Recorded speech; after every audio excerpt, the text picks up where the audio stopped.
Thanks so much, James. And I trust you to keep control of everything, all the things going on in the technology side of things. So, yes. Yeah, so I'm very excited to be used in mechanistic. Okay. Very excited to be giving a talk again in person after a very long time and to see all of you. And also, I really like that I finally came to meet a lot of the philosophers of physics here at Oxford. Yeah, so I'm just gonna start the talk. The topic, as you see from the title, is on the relation between symmetries, representations, and models. And this is obviously a very common recurrent topic in the philosophy of symmetries. And today I'm gonna be talking, Okay, so we all are familiar with the Lightness correspondence debates, and whether or not if you shift everything to the right or you boost the whole universe in some sense, questions related to, are you getting a new state of the universe? In what sense is it different or not? And so on and so forth. So obviously, and all of these debates, I mean, this is a very long debate, depending on who you are and your metaphysics of space-time and your metaphysics of properties and modality and so on and so forth, you might want to respond in different ways to what exactly is happening in things like this case. Having said that, that's not exactly the debate I'm going to be focusing on. This is maybe the most familiar kind of setup, but I am going to be focused on debates about representation and symmetries in the context of more concrete subsystems.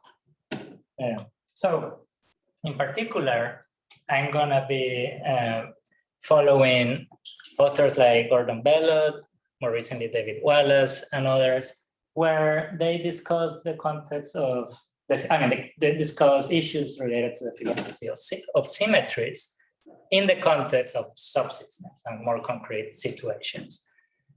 This is going to be actually very important for many of the things that are going to come later. So I just want to stress this fact right now. I'm saying I'm not going to be talking about the whole universe and symmetries of the whole universe, even though you can derive interesting conclusions from what I will be discussing by looking at the more concrete examples that Belot, for example, considers in some of his papers. Yeah, so I want to focus on Galileo's kind of chip cases where, as you all know, you boost the chip and then you leave the shore fixed, or you can boost the shore, it doesn't matter. The point is there are some relational differences between the subsystem and the environment, and we can still ask interesting questions about symmetry and representation in that context. I claim, at least. Okay, so here are 3 representational theses that have been defended, or not defended, depends on who you ask, but at least presented in the literature on symmetries. So the first one says, 2 solutions of a classical theory equation of motion are related by a symmetry if and only they are physically equivalent, in the sense that they are equally well or ill suited to represent any particular physical situation. Notice how strong that presentation is. They can if and only if there's definition out there. That's actually different from other presentations like the second one and the third one that do not have the if and only. So, for example, Wallace says symmetry-related models of a theory are equally apt to represent a given state of a given physical system. Basically, if you have 2 solutions or 2 models related by a symmetry, you can use either to, and if one successfully represents a system, then the other one can. And if one cannot represent successfully that system, then the other one can't, if they're related by symmetries. And then Fletcher more recently, in a slightly different, I guess, a slightly different definition, but I think it's in the same spirit. It says if 2 models of a physical theory are mathematically equivalent, then they have the same representational capacities. Okay, now, so first of all, as you see, these are slightly different. So I want to just pick one that I think summarizes the essential idea and work with that one for now on. So this is what I'm going to pick because I think this captures the spirit of all of these 3 definitions. And actually, I think like Belot's cases can be understood as attempting to reject this. So if two solutions of a classical theory equation of motion are related by a symmetry, then they have the same representational capacities. And why I think this captures the other principles, because I think that even though Belot and Wallace actually don't say much about what does it mean to be equally well suited to represent a system, at the end of the day, I think the idea is if you have one solution and it's capable of representing successfully a system, then you can use another one that is related by a symmetry to successfully represent that system. And so in that sense, they have the same quote representational capacities. Okay, another thing you might have noticed is that I focus on the symmetries of classical theories, and actually I'm gonna focus even more. So I'm gonna focus on the symmetries of differential equations. I think a lot can be said even if we are in that very narrow space of symmetries. And many of the most interesting examples anyway against these kind of principles come from that context, like the ones Belot presents, like the harmonic oscillator and things like that. Okay, here is a helpful way of kind of setting or like illustrating what this thesis says. I take this model, basically from Fletcher's paper. It's like my own reconstruction of it, but it's the same idea. So naively, what you have is you have models on the one hand, which you can think of solutions of depending a theory or a differential equation and so on and so forth. In this case, we are talking about differential equations. And then on the other side, you have states of affairs, and you have some arrows. And so if you have symmetries related by, solutions related by symmetries, say anything inside this blue thing here, then any of those things related by symmetries have the same representational capacity. So if this one can represent the star, this one should be able to represent the star. And if this one is able to represent the square, this one should be able to represent the square. And what happens outside? Well, it doesn't follow that this could represent the same thing as that, but that's fine because they are not related by symmetry. That's kind of the intuitive idea. Now, David Wallace and Gordon Belot, to put it very briefly, they think RT is false. To the very least, you need to qualify it and qualify it in very specific ways. So as a general principle, they think it's false. And why? Well, actually, because of Belot's example. So even Wallace in his paper on symmetry, one of his 3 papers, like I think from 2015, on symmetry, on symmetries, he cites and he repeats some of Belot's examples, and he thinks that he's right, Belot is right, that RT as presented is just false. There is a version of it that can be true in some contexts, but it's not like always true. Sam, on the other hand, thinks that RT is true, but the problem here is that he doesn't address Belot examples, not at least from the 2013 paper, which are the difficult ones. And so I don't know, like, I'm not completely sure if he thinks those examples just don't show anything, or he thinks they can be explained in some way with his theory. I'm just not sure. So I'm just gonna give my own presentation of what I think, how you think you could respond. Whether or not that's what Sam thinks, it would be an interesting debate, but I think in his paper he doesn't address them, so it's just unclear. So I have 2 goals in this paper. You can see the talk as composed of 2 main parts. The first part is to argue that RT as presented is just too vague and it's not a helpful principle. And then the second goal is to introduce a formulation of something like RT, something in the spirit of RT, that I think is more useful, more precise. I mean, it's more precise because I'm arguing that the original one is not precise. And then I think it also makes sense of Galileo's shift cases. And importantly, it escapes Belot's counterexamples.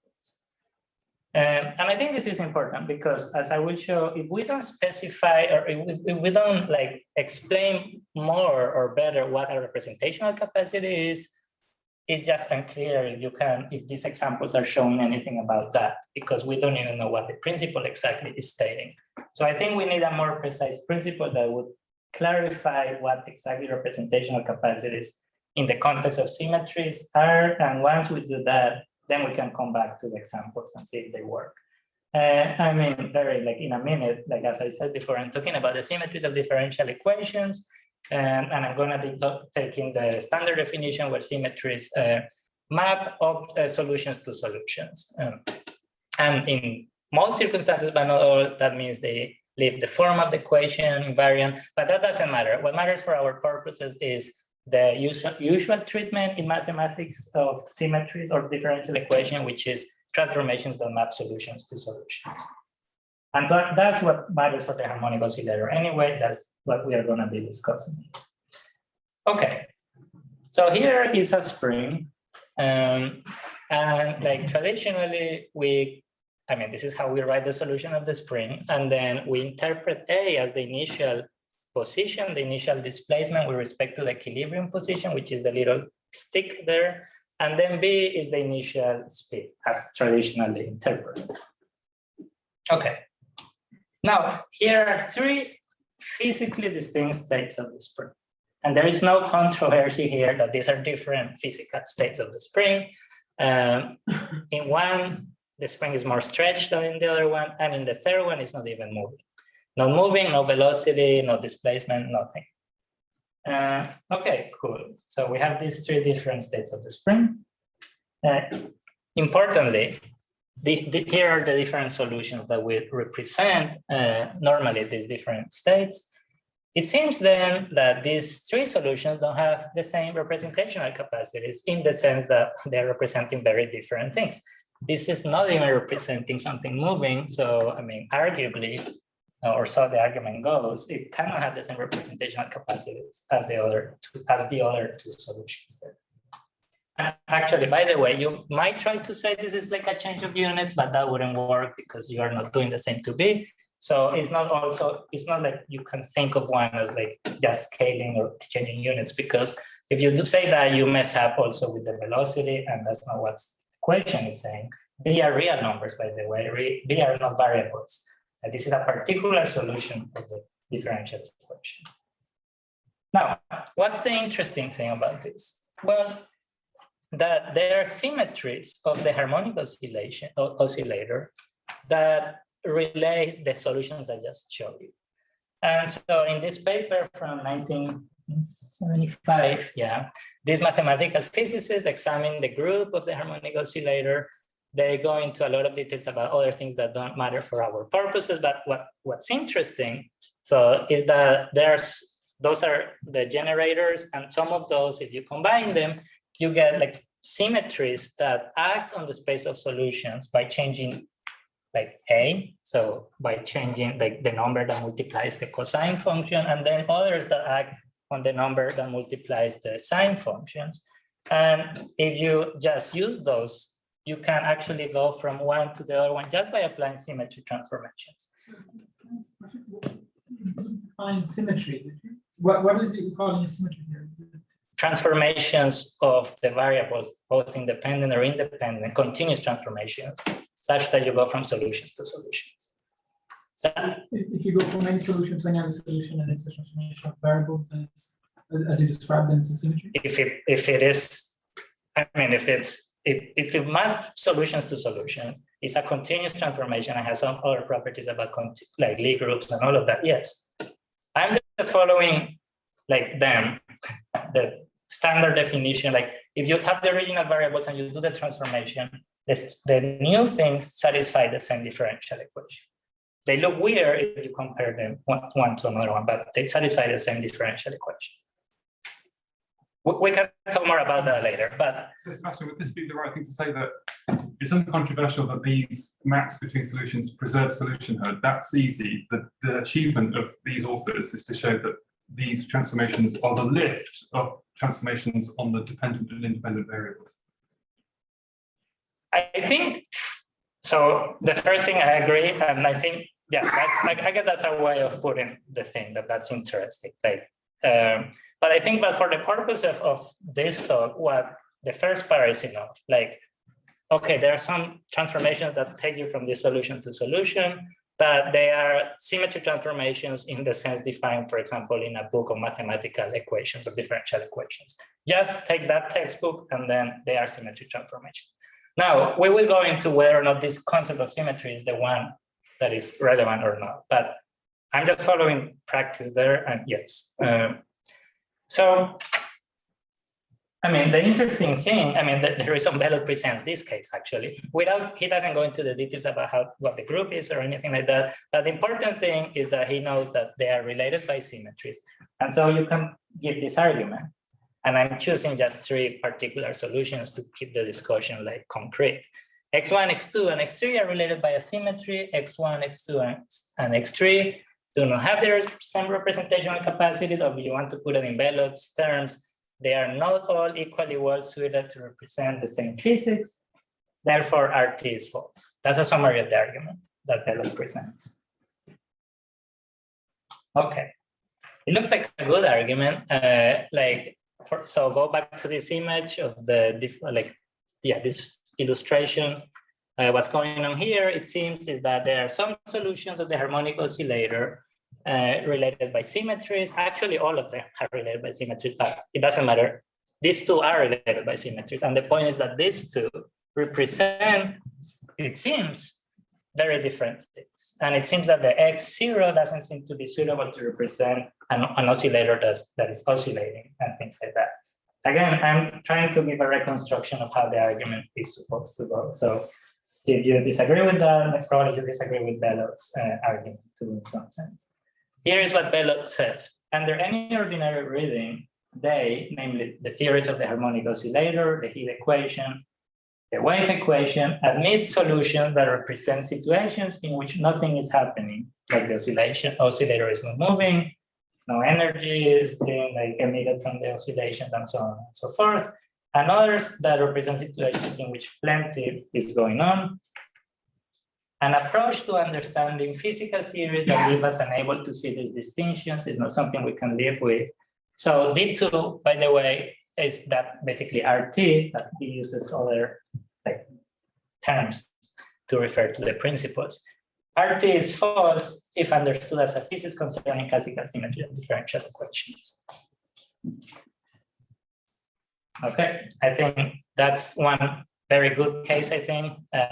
We can talk about other cases actually in the Q&A if you're interested, but I'm gonna focus on the harmonic oscillator because I think it's a very good, it's a very interesting case. Okay, so let's go to the next part of the talk, which is me saying that the representational this is unclear what exactly representational capacity is for an equation.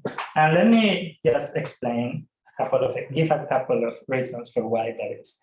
First, let me give the intuitive picture, what I think seems to be going on. Take this equation, this differential equation. Here is a symmetry of the equation, constant shifts. You can prove it's a symmetry in the formal sense, but you can also just see that it takes you from one solution to another one. Now compared, that thing is not going to take you to here, and that's good because that's not a solution of that differential equation. Okay, so the intuitive picture seems to be the following. Notice how you seem this one and this one seem to represent the same kind of system, in the sense that they seem to represent systems moving with constant velocity, whereas this one seems to be representing a system moving with not constant velocity. And so there seems to be a sense in which X1 and X2 represent the same physics, and they seem to have similar representational capacities, whereas X3 doesn't seem to. Again, this is an intuitive picture. Let me also say something important, I think, and is that when you actually write the solutions, there is a lot of confusion, I think, maybe coming from the fact that people read this as variables, and then they say, yeah, sure, the variable could be whatever, but these are real numbers. I haven't put units, I haven't given any units. This V is a number, and that's it, there is a number. So C and C plus epsilon are different numbers. and this will be important later. The point though is that that's the intuitive picture. The first two seems to represent the same kinds of systems, the third one doesn't. Also, it's important to recognize we are using coordinate systems from the beginning, because once we are actually looking at individual solutions, we are writing them in a particular coordinate system. Okay, now suppose that I say the following. I say that the first two represent the motion of a system as seen from an inertial frame, and X3 represents the motion as seen from a frame that has a certain acceleration with respect to the other inertial frames.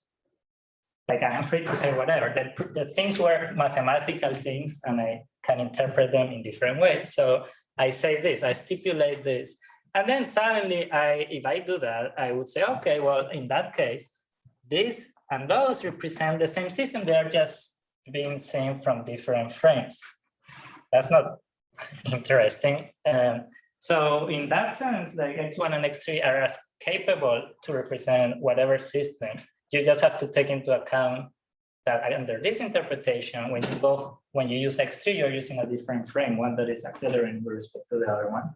So the point though is very simple. Like, with enough creativity, with enough creativity about your interpretation, you can just take whatever two solutions and say they represent the same. They have the same representational capacities, and they're such very flexible interpretation.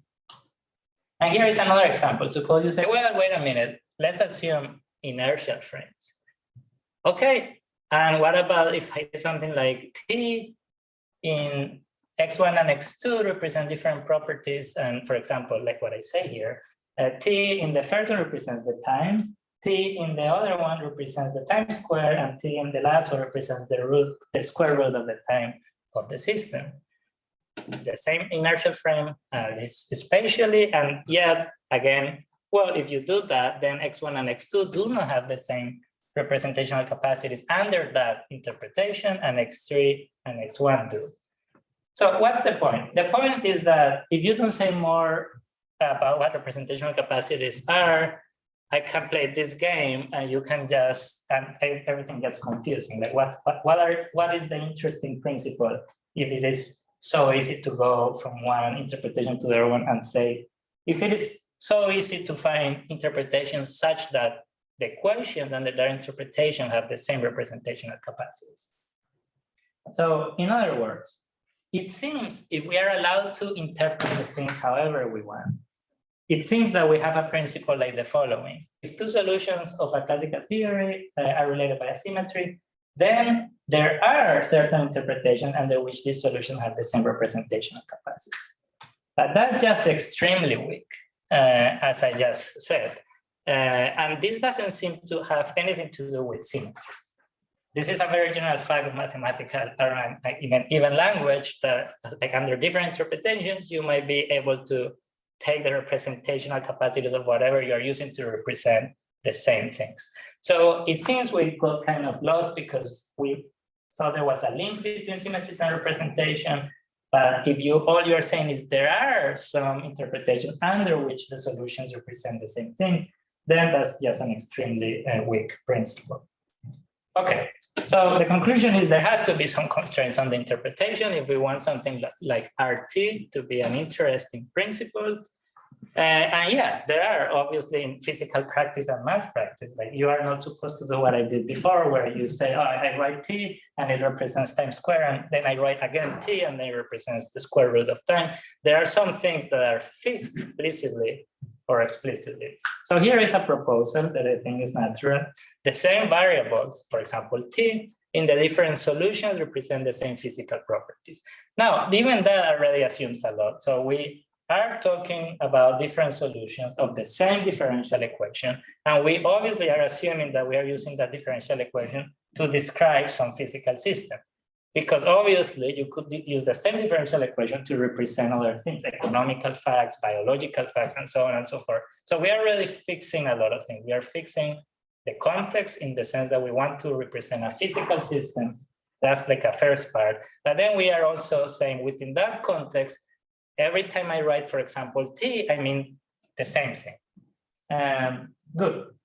That way we escape the previous problems And then we go back to the case that we wanted, at least intuitively, namely x1 and x2 have the same representational capacity, but x3 doesn't. Now, this principle that I call here SVSI because it just means same variables, same interpretation, doesn't come out of nowhere. Like I think it's motivated by a couple of things coming from practice. One is the transformation itself. When you wrote the symmetry transformation of the differential equation in question, you wrote x plus, the action, I guess, to be more precise. When you wrote how this acts on elements, you wrote something like x plus, x goes to x plus epsilon, right? You didn't write x goes to x plus epsilon and then t goes to t squared. And that's important because I think you already have to take seriously what you take a transformation to be doing, and that is constraining how you can interpret the variables. So if I were to say, oh, let's now take this time to be representing time square, what the other one represents as time square, then it seems I'm not taking seriously the symmetry transformation that you are considering.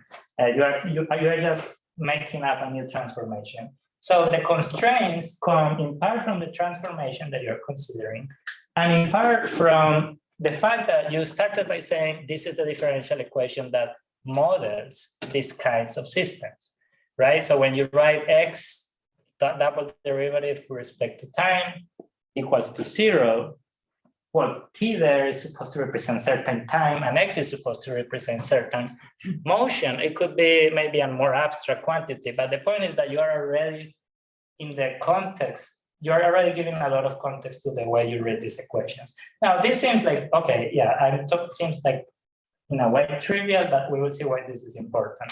So an important result of this apparently very trivial principle is that if Q represents a physical property, like, okay, small q represents a physical property represented by big Q, a symmetry transformation acting on Q, like in that way, represents changes in Q. Like if X represents the position between, I guess, Tushar and the board, and the transformation is X goes to X plus 3, then given that principle, then you have to say Tushar is now farther away from the board. That's a constraint on how you are supposed to understand this. But this makes sense of like physics talk. Like when you talk of rotations or boost and these kinds of things, you usually assume that when you do the transformation, there is some relational properties between the subsystem and the frame or the observer such that are changing under that transformation.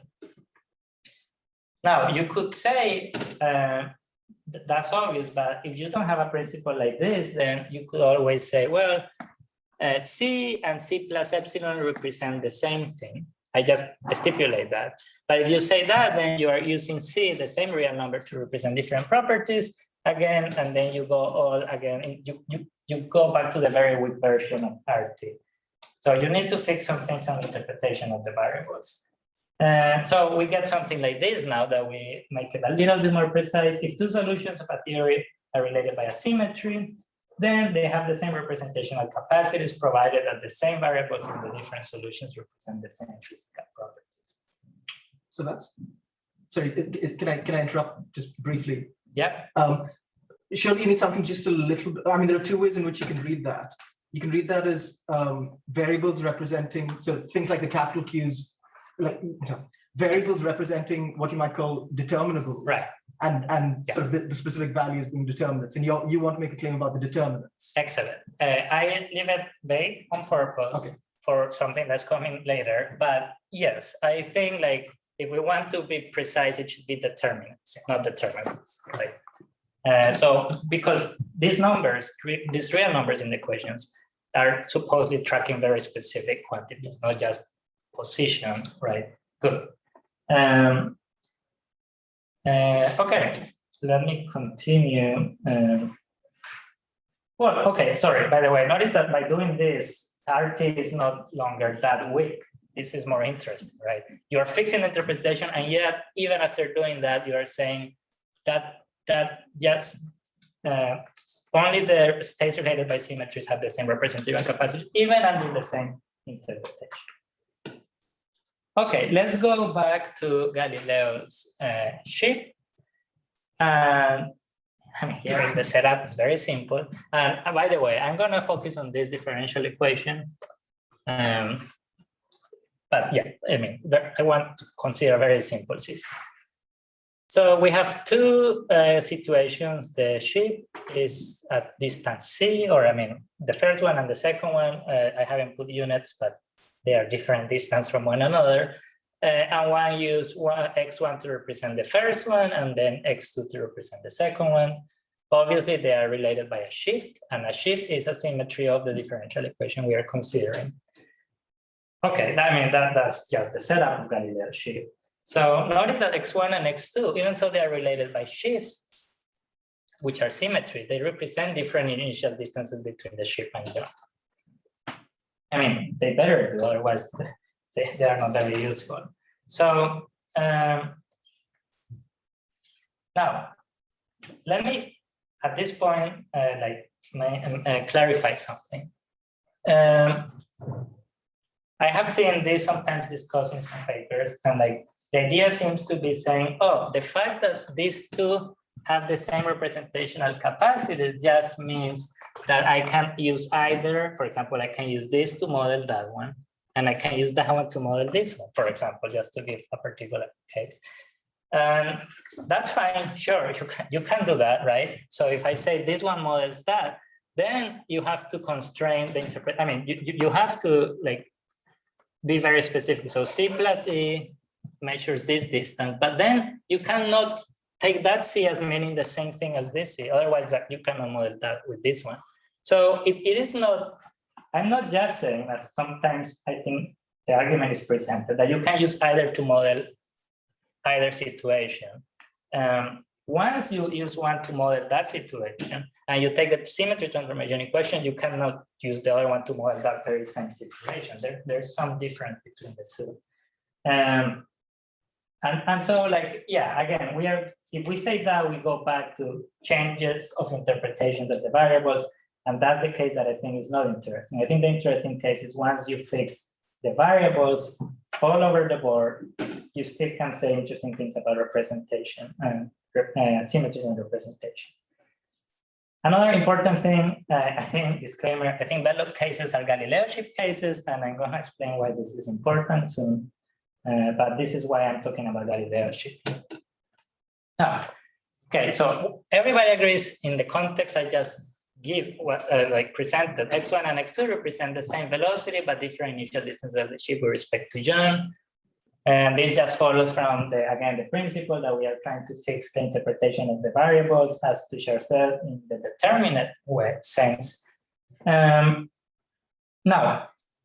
also everybody agrees that once you do that, they cannot represent exactly the same total system. And that's good because the total system is different, right? So that's good, but that's, I guess, tricky because we thought that we needed to preserve everything in some sense if we want to say the equations have the same representational capacities. But now I'm saying, well, when we consider a concrete example and a subsystem case like Galileo and the Galileo ship and the shore, it seems that we lose something that maybe we wanted, which is that the total physical situation is being represented differently, even though these are symmetries. But is this really a problem? So here we can go in. So let me present the dialectic in the following way. First, let's grant that these two equations, once you fix the interpretation of the variables, cannot represent exactly the same total physical situation. And so we can still ask, is there a sense in which these two equations have the same representational capacity? Is there something about the representational capacities of these equations that is similar or the same, even though they, again, disagree about, for example, the distance between the ship and John? So in other words, is there a sense in which there is something like RT in Galileo's ship? And suppose you say no. You say, when we talk about theses like RT, we are supposed to not consider Galileo ship cases, but only universe symmetries or something like that. Well, I think that wouldn't work. I mean, you could say that, but then it seems like you are saying RT doesn't apply to Galileo's ship, which if you are saying that, then I don't know why you even need Belot's examples. You can just say, well, Galileo's ship is a counterexample to RT. That's one option. And then you don't need to consider anything else. Or you could say, Galileo's ship is not a counterexample to RT just because RT doesn't apply. It's outside the scope of RT. But if you say that, I also think then Belot examples don't do any work because they are Galileo's ship examples. I'm going to show why. So I think, and also anyways, I think like usually as David Wallace also says, when we are talking about symmetries, physicists and like in real world, like in, I guess in the context of physics, we care about subsistence symmetries a lot, right? It's not just universe symmetries, and actually very few physicists consider universe symmetries in their work. So if we want to apply this to real like practice, we better find something like RT to cases like Galileo's ship. I think it would be more interesting at least if we do. And I think there is some version of RT that could work. So it's very simple. Let's just think about what exactly X1 and X2 agree about. Well, they agree about first the dynamics of any mechanical subsistence inside the ship.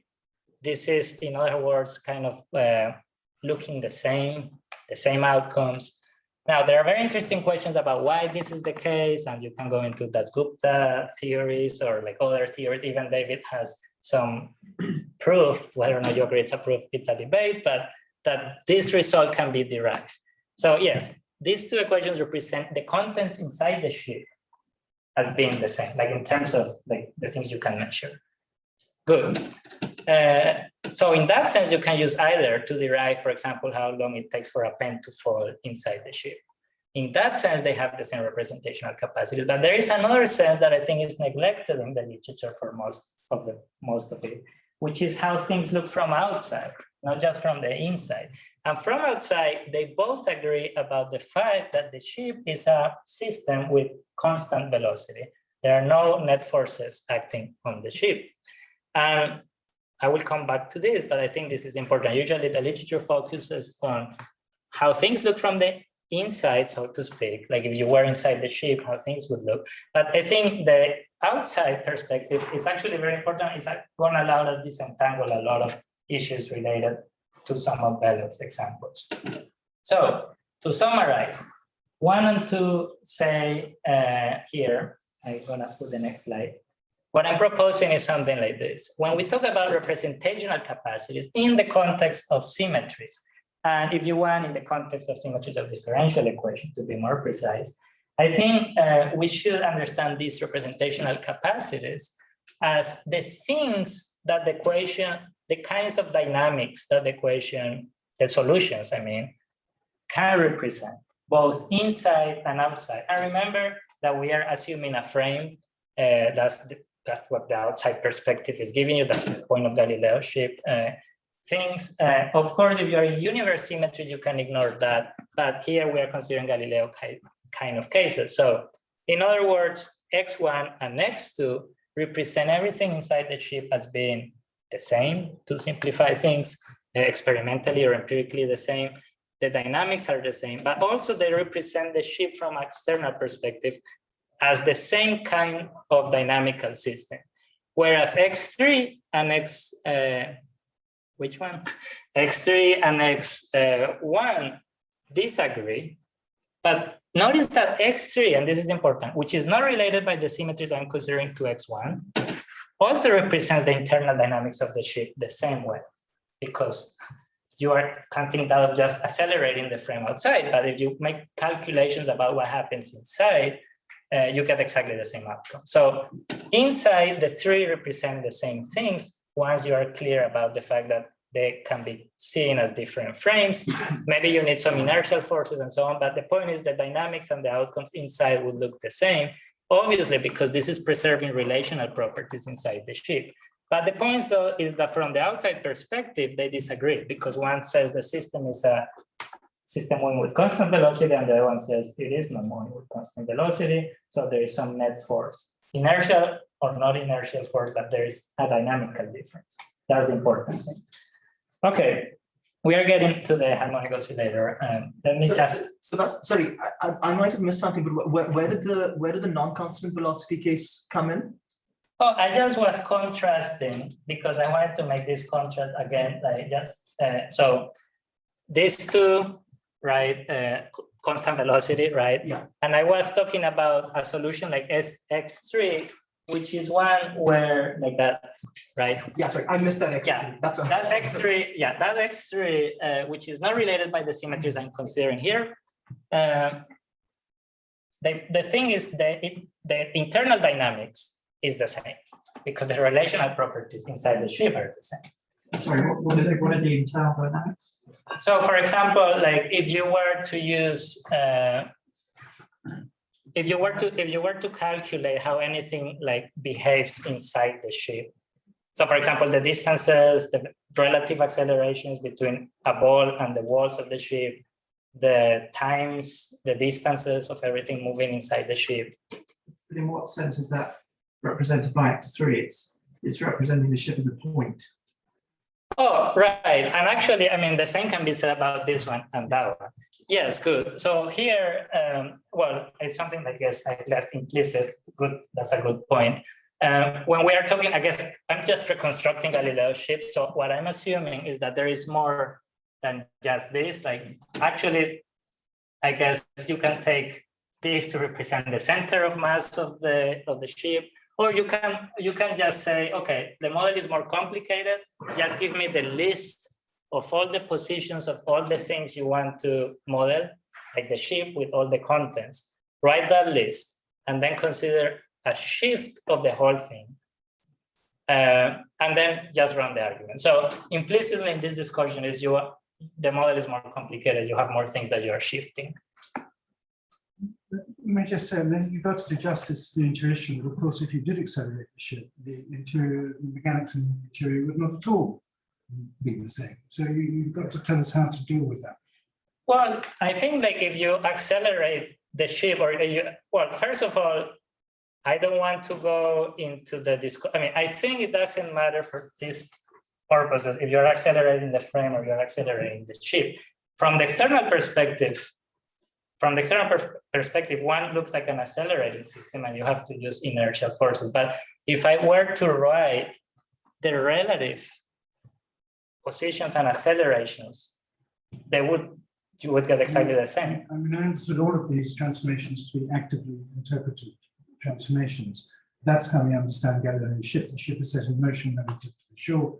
If it's accelerated relative to the shore, then of course the interior will not be the same.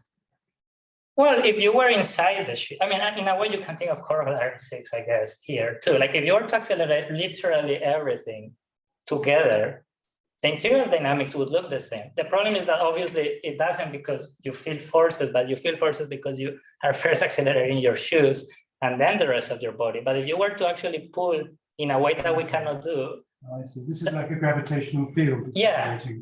So what I mean is you are accelerating everything together in that subsystem, not just the normal way where you push it or something like that. In that sense, is what I mean, that it looks the same. But yeah. Why don't say that X3 is not a solution? Yeah. I know. That was my point, that these two are related by symmetries. This is not even a solution of the equation, but the dynamics in the sense of gravitational, if you consider the gravitational thing, the dynamics inside look the same. So my point is just showing you that, like, if you use a principle like what I'm trying to construct here, just showing you that it gets the right results in the sense that it shows why X3 and X1 do not represent the same thing. Namely, one is accelerating system, the other one is not. But internally, they do for the reasons that I just meant in answer to Simon. So rather than saying there's some sort of equal accelerative forces business going on, some correlative shenanigans, you just say that the way you deal with the fact that it physically wouldn't happen is that it's not a solution. Yeah. Okay, let me go to this picture and consider, I still have like 15 minutes, right? Or 10 minutes? Yeah. Yeah, okay. So this is what's going on. And you will see why this matters with the harmonic oscillator example. Instead of just talking of states of affairs and leave it there, I think we need to be more specific. We have the solutions. We have the solutions related by symmetries. And then the claim, I think, is the following. Like it's the version of the representational thesis that I think works in Galileo's kind of cases is something like this. Solutions related by symmetries of the differential equation represent the same internal dynamics and they represent the same external dynamics. So in the case of the ship that we just considered, like x1 and x2, which are related by symmetries, represent the system, the ship, as a system where there are no net forces acting on it, for example. So they agree on that, but the other one doesn't. The other one takes the ship as if there was a force pushing it or some inertial things, depending on you want the passive or the active. The point so is that they don't represent the same external dynamics. However, these two represent also the same internal dynamics. And actually, I forgot to draw the arrow, but my point is that this also represents the same internal dynamics of the ship, even though it's not a solution. So if you want, maybe this is a bit misleading. This is not really a solution of the differential equation. Maybe that should be in another point. But what I'm trying to stress is that you have to take into account how they represent what's going on inside the ship, but also how they represent the ship as seen from the frame. And it's fine if they disagree about the total state of affairs. Actually, that's good because the ship is moving in one case and it's not moving in the other one. So they better track that difference somewhere. Okay. I'm going to skip this. We can talk about universe symmetries and how what I just said applies to universe symmetries. But I think I want to go to the harmonic oscillator. So here are, this is, I'm not telling you whether this is a symmetry or not. I'm just telling you, consider this case. You put the spring on a ship. You are outside the shore. You are in the shore. You boost the ship. Question, how would you write the behavior, I guess the position of the blue thing from the perspective of you outside in the shore? Well, if the thing is moving with constant velocity, well, you just write this. And that's how, that would be the equation of motion of the blue object with respect to you outside the shore. Okay, good. The thing is that that's not a symmetry. If you put a spring in the ship, you can mathematically very easily show that that's not a solution. That's not a solution of the differential equation of a spring. Just derive it twice and you get, it dies, this term dies. So it's not a solution. So formally, in the mathematical sense, it's not a symmetry of the system. And so what, you might think? Well, I think this highlights what I was trying to say. Like if you focus on how things look, so this solution, if I tell you, okay, consider you boost, I mean, this is the spring, but consider you move all the things in the ship with constant velocity. And I tell you, this is how the spring looks from the outside. You can, and then I ask you, what is the behavior of that blue ball with respect to the wall? Well, you just say, well, this is the ball with respect to me, and VT is the wall with respect to me. Then you subtract them, and then you get back a spring. In other words, obviously, like it looks like a spring inside, right? Like we know that we put a spring and we boost the spring. The spring looks like a spring. Nothing changed in terms of the amplitudes, the period, the energy with respect to someone inside the ship.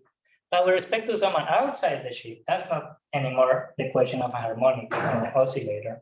So things are changing in an interesting way from the external perspective. So in other words, this is not a symmetry formally, but notice that if you care too much about how things look inside, you might get confused because from the inside perspective, boosting or not boosting shouldn't make any difference. So this is actually what's going on. That's how it would look well, it's, I mean, shouldn't go backwards, but the point is that this is the equation of a harmonic oscillator, but if you boost it, you get this green line, which is no longer the solution of the differential equation of the harmonic oscillator. Okay, how does this connect to Belot?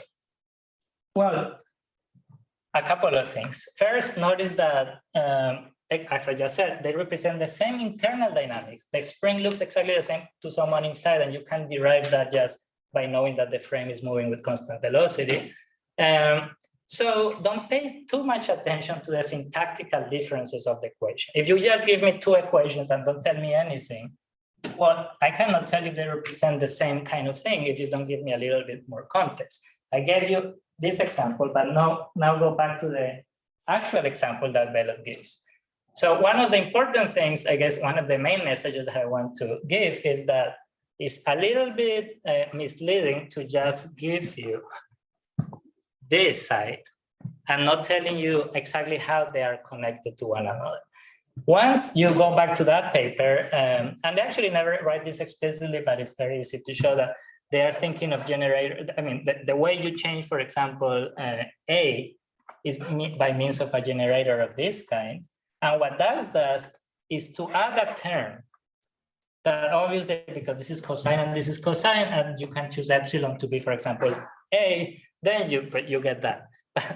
But it's important the way you present it, because once you tell me, okay, what you are really doing is adding a term, then you can go back to the normal Galileo kind of ship case and see, okay, let's try to interpret this as if you were boosting the ship, like as I just did.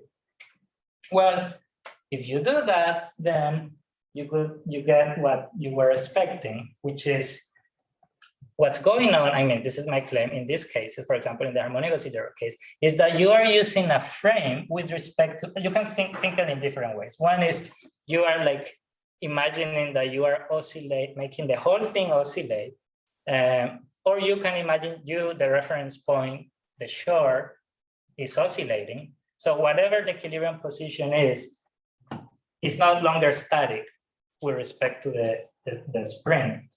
And if you do that, then yes, things will look different, but you don't have to say you are stretching the spring or contracting the spring. You are using a very weird non-inertial frame, or you are using a very weird, like, gravitational case, but I guess as if you were turning on and turning off the field in both directions. I don't know, I will have to think more about the corollary 6 example in this case. But here is what's going on. Like, if you boost the shore, or I guess the ship with respect to you, and the equilibrium position starts oscillating, then it looks the same as if you were just stretching the spring a lot.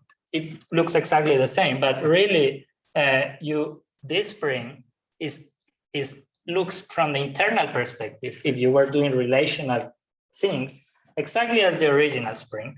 And here is another cool thing, like the zero solution from this interpretation is just the solution where you couple things together such that the equilibrium position is oscillating in the opposite way to the spring with the exact same equation. So yes, it looks like as if the spring wasn't oscillating, but I mean, there is another interpretation, the Galileo kind of ship inspired interpretation, where you are just oscillating things in a weird way. So I think the upshot is that you need to say more. You just cannot give me 2 solutions and say they don't represent the same thing or they represent the same thing. If you first, you need to tell what the transformation is. And I think that gives you a lot of clarity. Like the transformation, for example, in the boost, where you add VT, well, that's not a symmetry, but now you know, okay, it seems you are modeling the thing as seeing from someone outside. And now it tells you instead of VT, use this weird transformation. And then what happens is what you see from the outside is another spring, which is a non-trivial fact. Like VT didn't work, but if you boost yourself as if you were oscillating, then you get another oscillatory system. And you have to use the same frequency too. So it's not like any oscillation works. You have to be specific about omega and all of that. So that's kind of the interpretation of what's going on in the harmonic oscillator that I'm offering. again, we have solutions that seem to be very different. This is the original setup, but this is what I think is going on. What's going on between these solutions related by these symmetries is that the relation between an external observer and the original system is being shifted in strange ways. And that's why it looks like as if the spring, for example, was not oscillating. But it's, from the internal perspective, it is oscillating. So again, if you just focus on how things look inside, you might get very confused because from the inside perspective, everything is the same. Like the period you would calculate if you were on the ship and all of that would look the same. But if you go outside, the fact that in one case it is oscillating, I mean, if you go outside and you start oscillating as the observer, you still recover an oscillatory system of inside the ship from the outside perspective. But you don't do that if you boost yourself, which I think is an interesting thing. It's telling you something about what kinds of frames recover the same kind of behavior and what kinds of frames don't. So here is a possible dialogue, and this is basically almost the end. This is like an objection.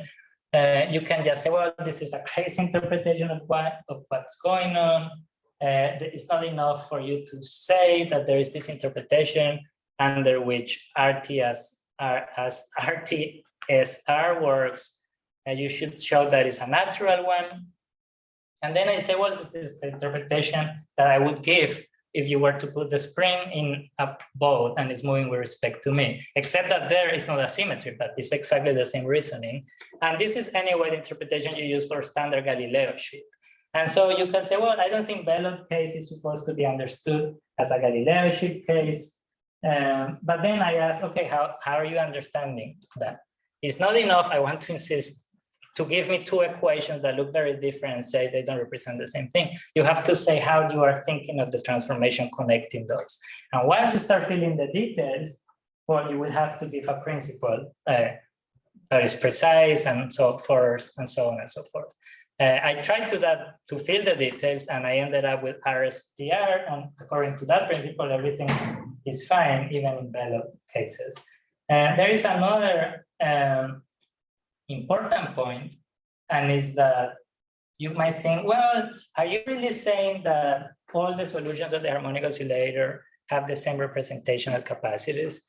And I think there is something that is confusing in this literature, and it's like, it's not clear if you are thinking of the solutions in terms of fixing a frame or not.